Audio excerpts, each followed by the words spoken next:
পশ্চিমবঙ্গের পুরুলিয়া জেলার মানবাজার বিধানসভা কেন্দ্রের বুরুলবিন্দা গ্রামের এক ভয়াবহ দৃশ্য, যা বিজেপি নেতা তথা অভিনেতা রুদ্রনীল ঘোষ একটি প্রেক্ষাপটের মাধ্যমে তুলে ধরেছেন। চলুন দেখে নিই তিনি কি ভিডিওটি প্রকাশ্যে আনলেন। একটা কল লাগান দিচ্ছে, আসেন আপনি পাম্প করবেন সন্ধ্যারানী টুডু, আর সেখানে মুখ লাগায়া মমতা বন্দ্যোপাধ্যায় উন্নয়নের জল ঠোকাবেন।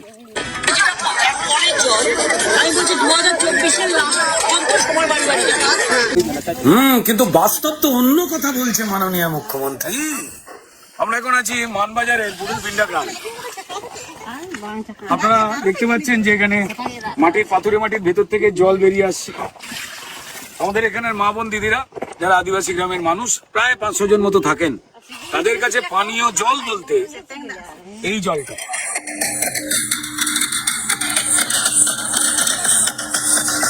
কদিন ধরে ঘুরে বেড়াচ্ছিলাম পুরুলিয়ায়, ছুটির দিন ভেবেছিলাম যে হালকা ঠান্ডা একটু ভালো মেজাজে ঘোরা যাবে, কিন্তু এমন উন্নয়নের ঢেউ দেখছি, সেই ঢেউয়ের জলও দেখতে পাচ্ছেন, মানুষ ডুবছে।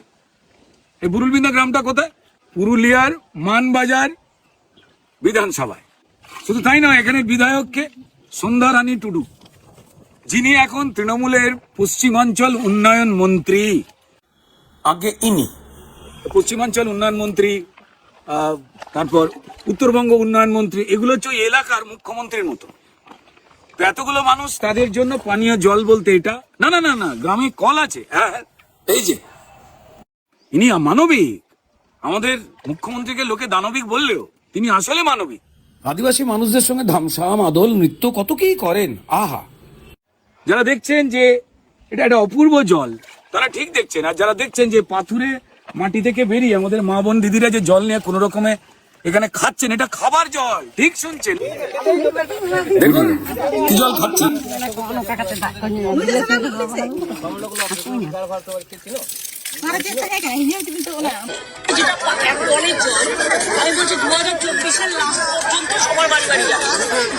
না না, সোমালিয়া নয়, আফ্রিকার কোন প্রত্যন্ত জায়গা নয়। ভাবুন, একটা কল আছে, সেই কল মাত্র কয়েক মাস ঠিক থাকে এবং তারপর সেই কলের জল আবার নেমে যায়। সারা গ্রামে 500 মানুষ, একটাই মাত্র কল। উন্নয়নের জোয়ার থই থই করছে। কদিন আগে পশ্চিমবঙ্গের মুখ্যমন্ত্রী মমতা বন্দ্যোপাধ্যায় 15 বছর ধরে তার উন্নয়নের এমন জোয়ারের ঢেউয়ের ফিরিস্তি দিয়েছে, পশ্চিমবঙ্গের মানুষ প্রায় হাবুডুবু খাচ্ছে তাতে।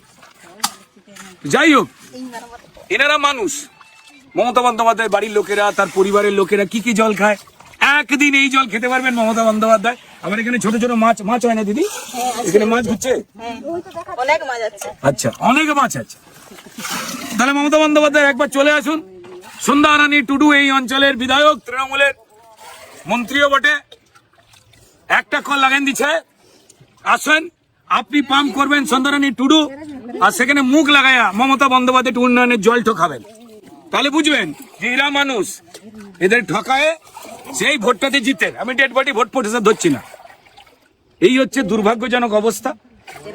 ঘুরতে এসে যদি না পুরুলিয়ার গ্রামগুলোতে আমরা 2-1টা জায়গায়, অযোধ্যা পাহাড় কি মার্বেল লেক, কয়েকটা অন্য ফলস দেখে আমরা চলে যাই, কিন্তু গ্রামের ভেতর ঢুকলে এই অধিকাংশ যেখানে SC ST আদিবাসী মানুষরা থাকেন, তাদের দুর্ভোগ কিভাবে এরা করে রেখে দিয়েছে প্রত্যেকটা জেলায়, প্রত্যেকটা বিধানসভায় এই চিত্রগুলো স্পষ্ট। মমতা বন্দ্যোপাধ্যায় একদিন আসুন, আপনার রাজ্যের 1 গ্লাস উন্নয়নের জল খেয়ে যান। হ্যাঁ, ঠান্ডা, সঙ্গে মাছও ফ্রি। চলে আসুন। এখানে আবাসের ঘর কেউ পাইলেন?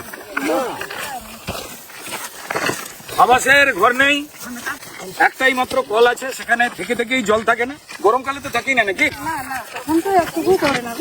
এরা মনেই করে না যে এই গ্রামে মানুষ আছে। আবার বলছি, পশ্চিমাঞ্চল উন্নয়ন মন্ত্রী সন্ধ্যারানী টুডু, তৃণমূলের মন্ত্রী, তিনি 3 টার্মের বিধায়ক আর মন্ত্রী, তারই বিধানসভা। এই গ্রামে তিনি আসেনও না। এই গ্রামের মানুষ যেন মানুষ নয়, সে একবারও কি আসবার সময় পায় না। ব্যস্ত বটে নাকি? বিরাট ব্যস্ত নাকি? এটা জঙ্গল আছে, এখানে মানুষ থাকে না, বাঘ ভালু থাকে। সন্ধ্যারানী টুডু, আপনারা নিজেরাই বুঝতে পারছেন যে তিনি একজন আদিবাসী জনজাতি সমাজের একজন নারী, মানুষ বিশ্বাস করে তাকে ভোট দিয়েছে যাতে এই মানুষগুলোকে দেখতে পারে, তার জন্য আবার পশ্চিমাঞ্চল উন্নয়ন মন্ত্রী। ওরে বাপরে, তারাতে অনেক ক্ষমতা, কিন্তু ওই এই যে কথা বলতে বলতে ওদিকে ঘোরান ভাই, এই হচ্ছে একমাত্র কল, ঠিক আছে? এই কলই তো জল থাকে না নাকি? ওই মাঝে মাঝে জল পড়ে, তারপর আর জল পড়ে না। এই হচ্ছে সেই কল, লেখা আছে প্যান 45 লেখা আছে। প্যান ওটা পেন, যন্ত্রণা। চলেন।